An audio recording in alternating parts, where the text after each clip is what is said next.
Bismillahirrahmanirrahim. My name is Dr. Saqib Iqbal, and today's lecture number 9, and we will continue on the topic ethical and social issues in information systems. Okay, the learning objective of these lectures are that first of all we will talk about ethical, social and political issues which are raised by information system. We have previously talked about these things as well in the previous 2 lectures, but we will definitely continue with these things. And what specific principles for conduct can be used to guide ethical decisions. Now, there are always principles of conduct and ethical principles which you follow to ensure that the decisions which you are taking are according to the ethical considerations.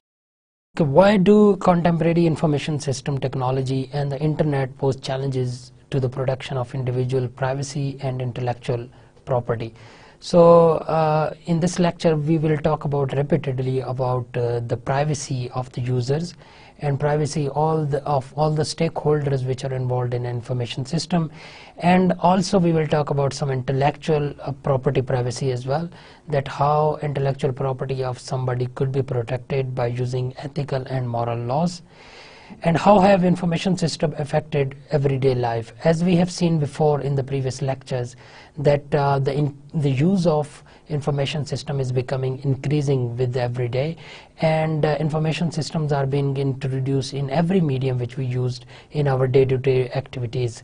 For example, in mobile technologies, internet, or in offices, the computers we used, in the LANs and WANs, everywhere there is some kind of information system in place. So definitely the issues which are arising because of the usage of this information system, those are affecting our day-to-day life as well. So with every topic we will talk about the problems which we are facing in our daily activities. Okay, if you remember in the last lecture we were talking about different policies, ethical policies which have been developed. Now we will look at European Directive on Data Protection. Now, data protection is very important, as we seen in the last lecture that US have make amendments to their constitution, and they have introduced some new laws which protect data and which protect the privacy of the user. Similarly, Europeans have also passed some directives on the data protection, that if a user is keeping data with the organization, then what are the laws which are protecting the data of the users, and what are the laws which are giving protection to the privacy of the data. In the Europe, the company is required to inform people when they collect information about them and disclose how it will be stored and used.